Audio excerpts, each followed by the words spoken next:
Grab your reliquaries, wargamers, because today we are preserving the bones of the saints from the encroaching horde. Our pact is halfway through a mission to preserve the iconic bones of one of their fallen foes, one of the martyrs. And as a martyr, as such, is clearly designated a saint, they need to last a full 7 turns. They need to take on all comers. After the 7th turn, the sun will rise, it will drive off the darkness, and they can take the remains of that saint back to their holy order where it can serve others in their quest against evil. Before we dive into turn, I believe it's turn number 5, I wanted to show you something that I handcrafted. I forgot to bring it along with me, so it's not going to make an appearance in this game, but I just can't wait to show you anymore. Our wizard over here, Graham Bavan, has the ability to cast a wall spell. Now, in the game itself, you cast a wall at 6 inches long. Nobody can move through it. Nobody can pass through it or over it or shoot through it. I wanted something a little more flashy, so I made up this wall of fire. Oh, get out of the way, dice. Or maybe I can drop it behind. This wall of fire is only 5 inches long, and creatures can pass through it. But if they do so, they have to make a hit save. It's an automatic hit. They got to roll the save or they take a wound. Vermin will never move through, and terrors might. I thought that was kind of a fun little addition to the game. That's what's so great about Nightwatch. It is so robust. You can fiddle with it, things like this, and it's fantastic. So to balance it out a little bit, I made it a little shorter, and then the construction is simple. It's just a popsicle stick, kind of trimmed to not look so much like a popsicle stick, and then it's yellow construction paper painted red. That's all you got to do, and you got your own wall of fire.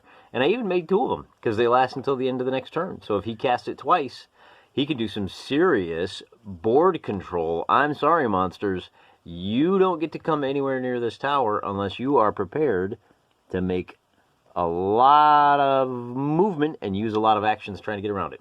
Hey, that's it for now. Let's go back to the action. Oh, because he's awful, Graham Bavan is going to take the first turn, and he's not even going to run down to help out his bros. He's going to try to investigate that spawn point. At least he succeeds. So now he can use his free move to try to get back into position. 7 inches in a straight line. It's not quite a straight line. He's going to have to kind of zigzag a little bit. So he can come over to here for his second move, and then he's going to move one more time to see if he can lend some aid. Good. We'll bring him up to here so that he is within 3 inches of both of these guys. And then he's going to use his last action. He gets to roll 2d6. He is going to use his free ability of Arcane Shield. And as we have seen in the past, or should he use, no, you know what? He's going to slide right up to here with that movement, and he's going to use his Arcane Detonation with a 3-inch radius. If he stops right here, he can catch both of these guys, these 2 rats, and this guy in the radius of that Arcane Detonation. So that's what we're going to do. And the Arcane Detonation is a special ability. It is an interact. I'm going to the rules. I want to make sure I get this right. As a Mancer, area of effect, all enemies within 3 inches of caster. All Mancer center on spell casting per rank C table. So he only has his D6s. He's going to try and fire that spell off. Successful on a 6, he does it. So now everybody has to make an attack. Oh, you know, I think I did something wrong here. I think I cheated a little bit. These guys actually have 1 wound. Wait, is it 1 wound or 2? Okay, I'm good. They do have just the 1 wound. So we'll start over here with this Vermin, who saves on a 4-up, and he does. We'll check with this guy, who does not save. We'll check with this Vermin, who does not save. We'll check with these rats. They do save, and then we'll check with this horde, who does save. So that was only good for 1 horde and one vermin, but we'll take it. Every little bit counts, doesn't it? And that is the end of his turn. That's all he can do. We're going to go to Gordo next, who has to kill this vermin. And I think we can do that with a D8. So he hits the vermin, and the vermin has to save, and the vermin fails, so that's another kill chalked up for our fighter boy. And now he's got some latitude. He's got some freedom to move. And we're going to go ahead and move his 5 inches. We'll take him over to this rat here. And he already used his D8 attack, so let's use his D6 attack and see if we can wipe that guy out. And a 2 and a 6 will hit. And it saves on a 4 up, so it saves. But he still has a pair of D8s that he can attack with. And a 6 and a 4 hits. And that vermin saves. Wow, that's a pretty tough vermin. But the good news is, because he's there, good old Gordo, when he tries to use his D10 to attack, now he's at -2 because he's only fighting with a bow. But because Gordo is already stuck in with this rat, I'm sorry, because Don is already stuck in, Gordo has a +1. So his D10 here is actually only at a -1. And that's a failure. So he's going to have to roll his D8. And that's a failure. And then he's going to have to roll his D6. Because he's not shooting, that's a 4. So at least he hits. And then at least the thing fails. So he scores another kill. And that frees him up to get out of dodge. All right, we'll pull him back over here to this side, so that on his next turn he can either defend that way or he can start throwing arrows into these attackers. That leaves poor old Joanna over here. Let's take a look at her. She only rolls the 1 die. She's at -1 to dodge and defend because she's got light armor. So we're going to start off by trying to drink a potion of fury. She's going to get furious. And the 4 means she succeeds. She has another die, but, you know, whatever. So now she's at +3. She's used her D10, and she is at +3 to attack. So she only rolls 1 die, but because she's at +3 to attack, I think it's an auto hit. Yup, so she hits this guy. And more importantly, she is at +3 to defend when she gets stuck in. Now he saves, but she has 1 more attack, and because she's at +3, even though it's a D6, she's gonna hit. She's bound to hit that guy, particularly because she rolled a 7, and then he's got to roll his D8 to defend, and with a 1, he fails. So she knocks out a horde of her own. And because she hasn't used her free move, she can go ahead and do that. She moves 7 inches altogether. That's gonna pay off because she's gonna move 6 inches to here. And the really nice thing is it means they're going to have to chase after her. That's the end of turn number... No, it's not the end of turn number 5. Now we have to go on to the bad guys' turn number 5. All right, we're going to use... I got some better scalies for a future one. For now, we're going to use our blue and green. They really stand out on the battle mat. These are our terrors. 3d10 actions per turn. First, we're going to roll for our hordes, see where they come on the board. And a 2 is going to be on the north. And then we'll roll for our terrors. And on a 1, it's going to be from this side. So we'll drop those terrors. And we'll drop these guys right up here. 1, 2, and a 3.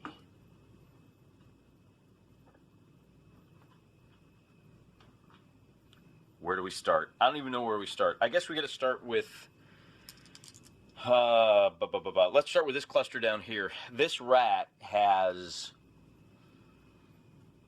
a free move, so he can come to contact Gordo. And he's got 1 attack at a D6. A 4 is going to hit, but Gordo saves now on anything but a 1, so he saves. Then we're going to roll for these 3 guys. That's going to be a total of 6 D8. And to see if they get the attack action. So let's see how many attacks they get. 1 is a failure, 2, 3, 4. So that's 1 hit. 5 is 2, and 6 is 3. So they get 3 attacks, and they get 1 hit, 2 hit, and so 2 hits, which means our Our bones are going to make 1 save, and that's a failure, and 2 is a success, so that's the first. It only has 2 wounds left, and I'm going to put a little red blood marker. They got blood from the stones. Good job, you guys. But it's troubling. They're a third of the way there. Thank goodness those bones were so hard to break. We still have some more enemies that need to act. Let's use this guy's free movement first. And he's going to hop his 5 inches to here. And then he's going to move to contact her. At least he's going to try. And at D8, he's going to succeed. And then he's going to try to attack, and he's going to fail. But he has contacted her. Then we're going to roll for these 3 guys up here. Let me do their first jumpy move of 5 inches. We'll take them down to here. And then they get 2 more actions. So for the first guy, he is only going to get to move once. And the second guy is going to move once and twice. And the third guy is going to move once and twice. So at 5 inches distance in a straight line, none of them are going to be able to reach Gordo. And they're going to leave, but their second one will absolutely reach him. And I think that leaves only these guys over here. And these are terrors.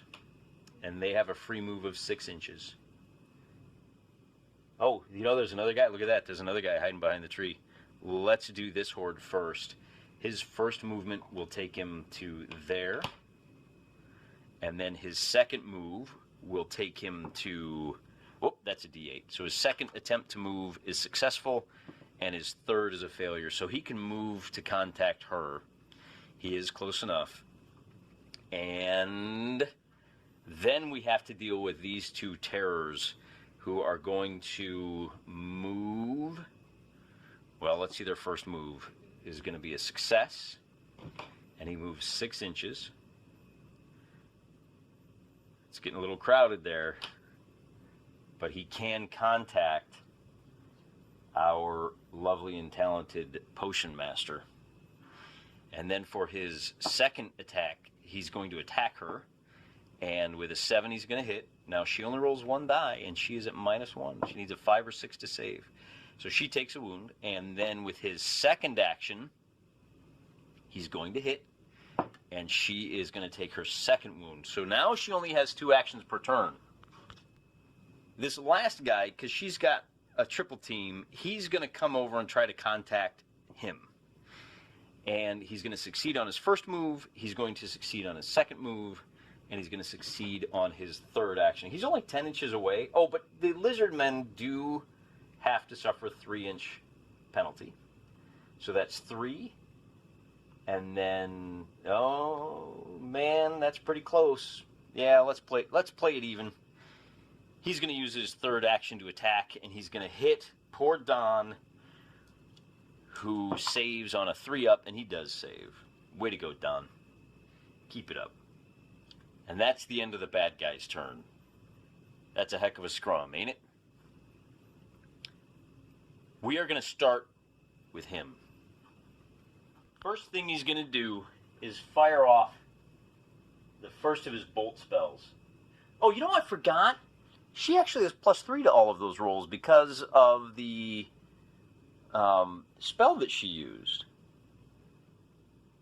Oh well, I forgot. What are you going to do? That firebolt is a nice one because he gets 4 attacks. Let's check the rules there real quick just to make sure I'm doing it right. May target 1 to 4 enemies. Assigning bolts as desired. If multiple bolts -1 for every bullet. So we're gonna fire 2 and 2. We just want to whittle down the number of the guys over here, at least to start off. But we need to see if he even gets the spell off. And with a 7, he does. So now he's going to fire 2 bolts at this guy and 2 bolts at this guy. And the first bolt is going to hit, and the second bolt is going to hit. So let's roll for defense. Guy rolls a D8. The first one he saves on a 4-up, and he does not, so he's already dead. Then we've got 2 more to fire at this guy, and that's going to be a hit, and that guy is going to save on a 4-up on the first one and a 3-up on the second one. So he actually does survive those 2 Mage Bolts. But that is another horde chalked up for Graham. If we win this battle, we're gonna rack up some serious money. That's not the end. He's gonna fire off another Mage Bolt, 2 and 2. And so the first guy is gonna take a hit twice, and the second guy, he gets the spell off.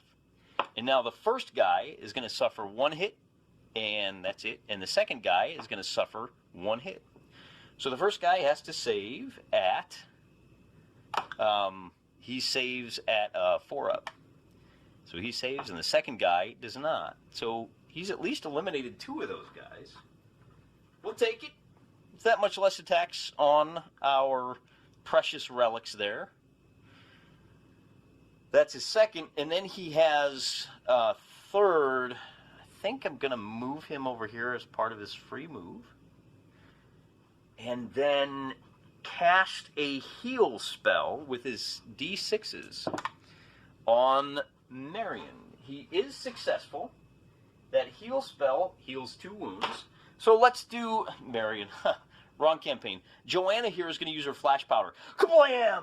Well, that's an action, and we really need to get her out of there because 3-on-1, she's in trouble. With that action, she can move 3 inches. That's going to put her back over here out of the way. And that's the only time she can do that. That's her novice ability. Then she's going to throw her big bottle of boom at this guy here. Or, at a point where, I think I forgot to move. No, this Hordling is dead. All right, so she's going to drop it over. Oh, I need to actually declare that. So the big bottle of boom has a 3-inch blast. Is that radius? Sometimes I get confused and I use a little too big one. I really need to dog-ear this. Her big bottle of boom has a small blast template. All models must roll 4+ to dodge defend at -2. In other words, they got to roll a 6-up to dodge defend. So we're going to drop it as far away as we can. It's a little close. We're going to drop it right here. And if she fails on this, there's a D8. She gets two chances. She gets 8, so she drops it. It catches all 3 of these guys, and all 3 of them need to save at a 6-up. We've got a Hordling who saves and fails. The other Hordling fails, and then we have to roll a D10 for this Terror who, at a 6-up, he also fails. So she scores 2 kills. Fortunately, these Terrors only have 1 wound, so it saves us some bookkeeping. Way to go, Joanna. Triple threat. Blam, blam, blam. And she still has 3 of those potions left. I think we're going to do okay. Oh, I've got a 3-inch diameter on that one. Who's gone? Our 2 spellcasters have gone. He's in a little bit of trouble. Sorry, Gordo. Going to kind of hang you out to dry on this one because we need Don Cossack to put paid. He's going to start off by attacking this Terror. And on a 90, wow, that's a super hit. We're going to call that a 9. On a 9 and a 1, well, he hits. So the Terror now is going to have to save. No, you know what? Well, I guess I've already called it. The Terror is going to have to save. Oh, the Terror fails. Way to go, Gordo. Now he's got another attack. He's going to be rolling a D8 to attack these rats. And a 7 is going to do it. The rat is going to have to save, and it does not. So that's a Terror and a Vermin. Chalking up some silver for you, Don. And then he's got a free move to here to attack that Horde, who now can no longer attack because the relics, because he has a direct threat. Fortunately, Don, here, let me re-roll that. 3 and a 5. That's going to be a hit. And our Horde is going to save on a 4-up. He does not. What a pile of bodies we got down here. Everybody's dying, but it's not over yet. Because now we have to deal with poor, unfortunate Gordo there, who's beset by 2 guys. We're going to change our shot clock to 6. Here's the combat we're talking about right here. Poor old Gordo. He's going to start with a D10 on his attacks, and he's at -2, so he only hits on a 6-up. He only gets 1 die, and the 7 at least is a hit. Let's see if the first of his opponents saves, and he does. So he's going to have to use his D8 now. Wait a minute. Does he have any special abilities? I should probably look into this. He has homing shot and flurry, but neither of those is going to do him any good when he's in melee. So let's roll that D8, and a 3 is a miss, and then all he can do is roll a D6, and that's also going to be a miss. So, sorry, Gordo, you're really going to take it on the chin. It is now spawn point for turn 6, and we're going to spawn 6 more terrors.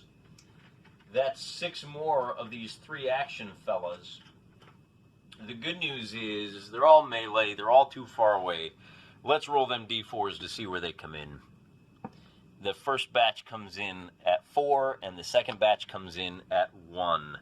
So once again, they're going to come crawling out of the slime, and they're going to come running in from the west.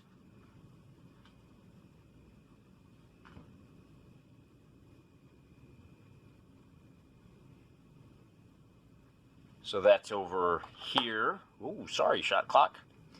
Turn number 6. And then 3 more are going to appear from here. 1, 2.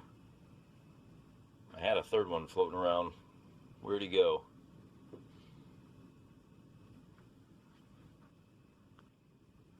I guess my terrors are more camouflaged than I realized. It is the Horde's turn. So let's go ahead and activate, and we're going to start with our Hordes first. We've got 2 over here that are attacking poor Gordo. And so the first one is going to miss on his... Oh, he's not going to make an attack. And then he's going to make an attack, and he's going to hit with the attack. And Gordo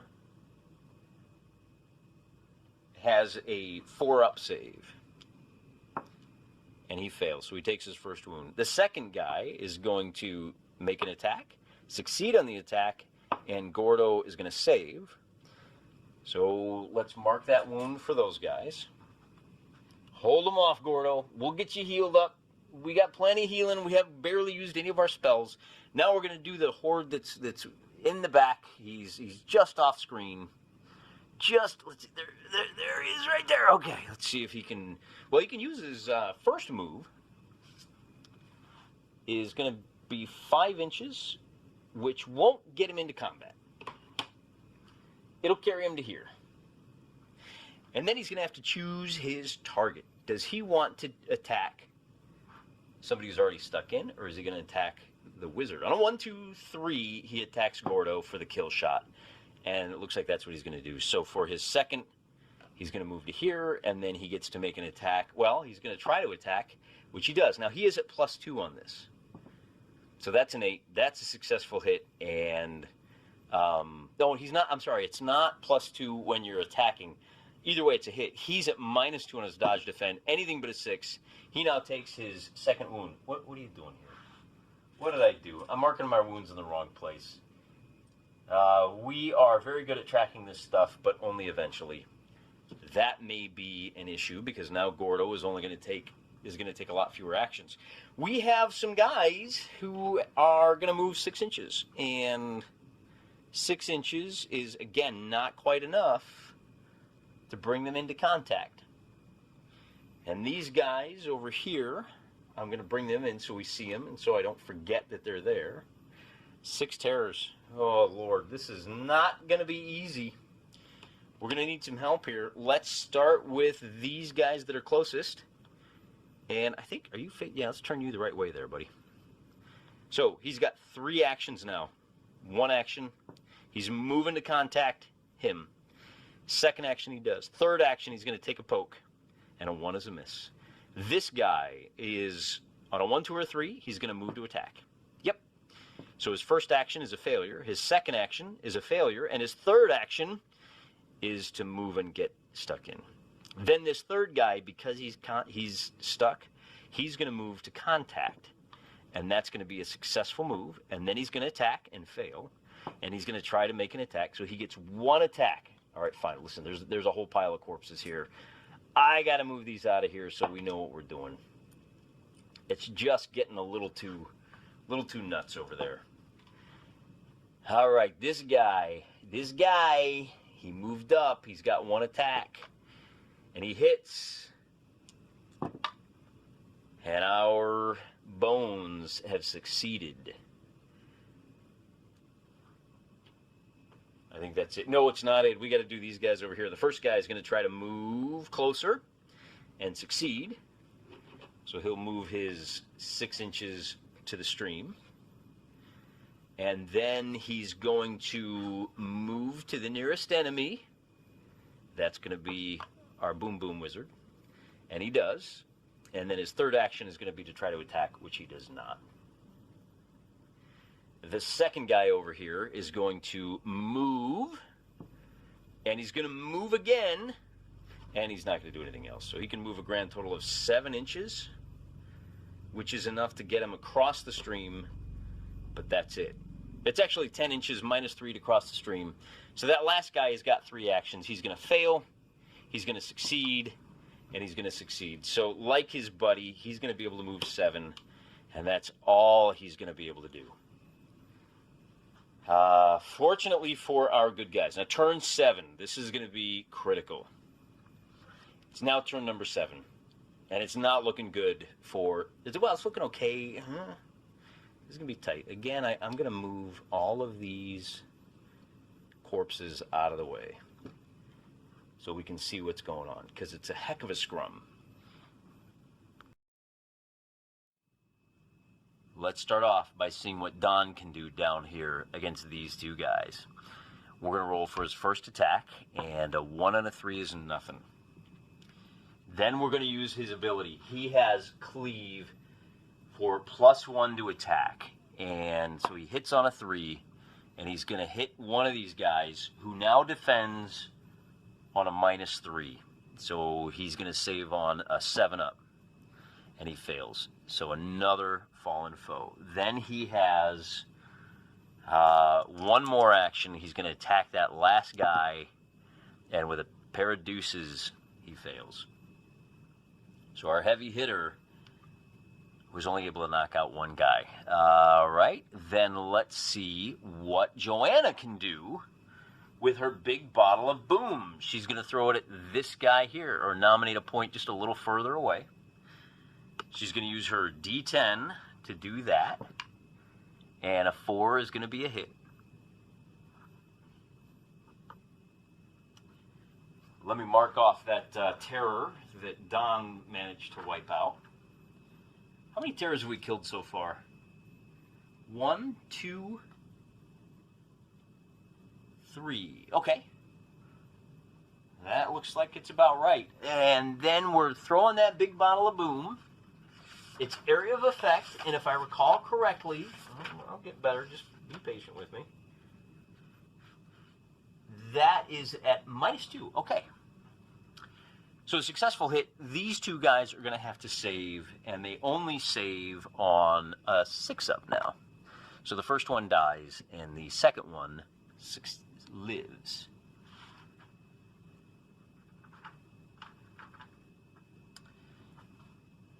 Then we're going to, so that was her first one.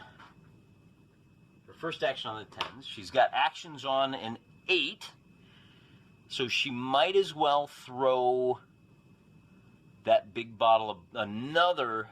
Well, what else does she have there? She's got a big heal. She's got speed. She already used her fury. Yep, we're going to use another one to try and kill this guy. And a 3 is a miss, and a 5 is a hit. So he has to save on, again, a 6-up. And again, he saves. All right. All right.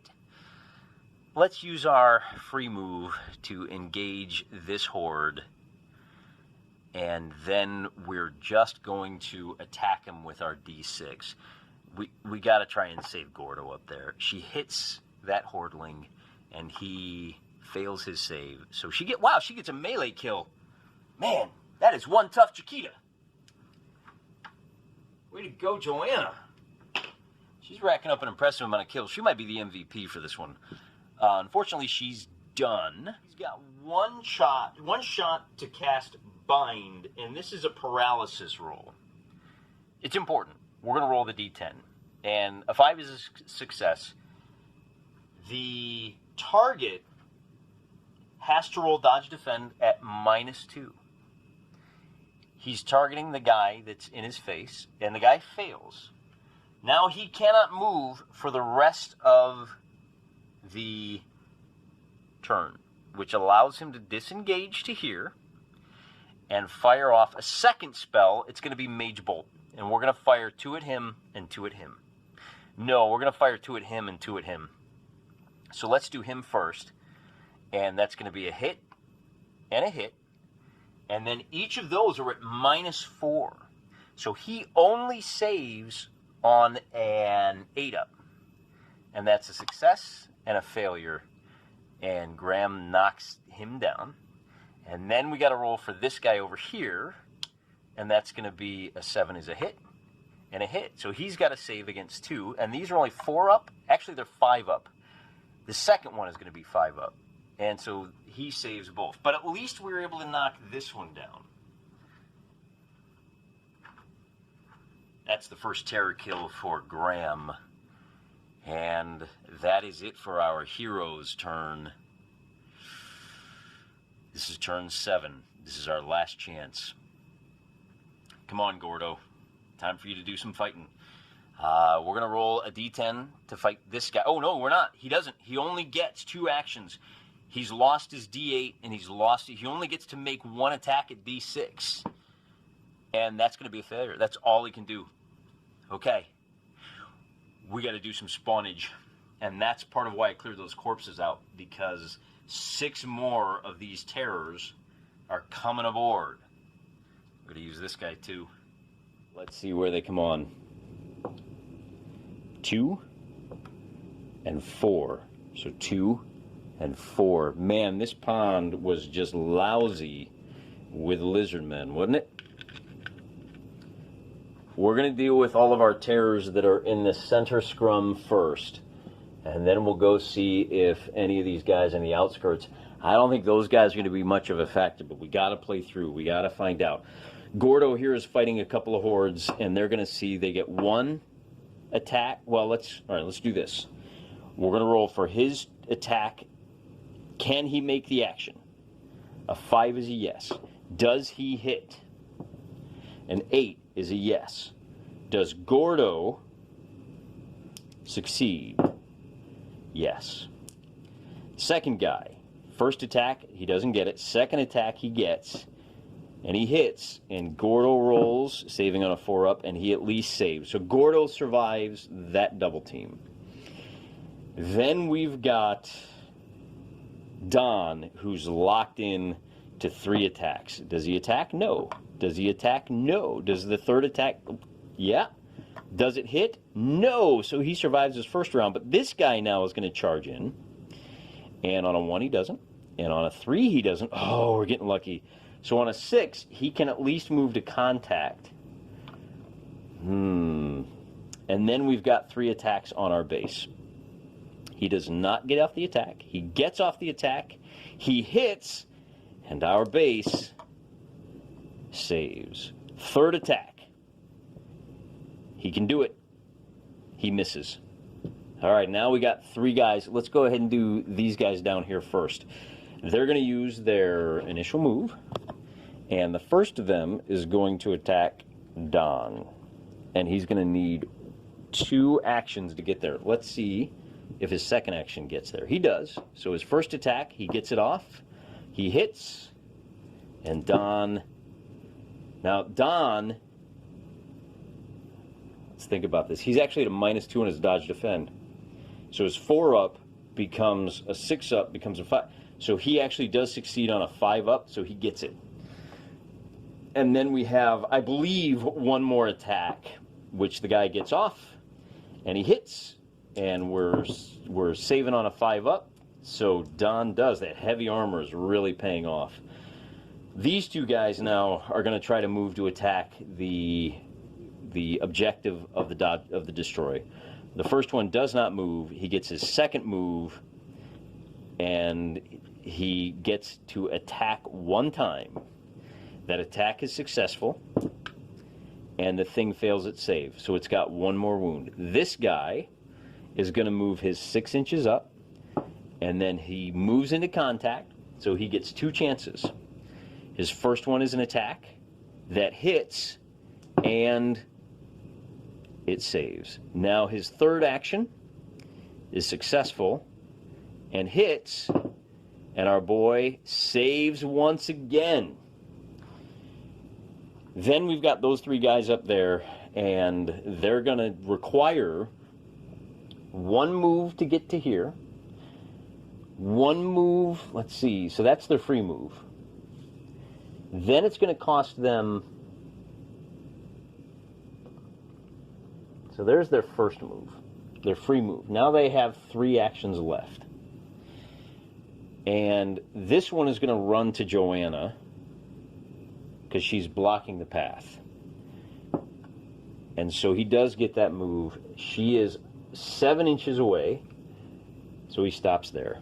He has second action is trying to contact, which he does, and his third action is taking a swing at her, which hits, and she has to save at a 5 up, and she does.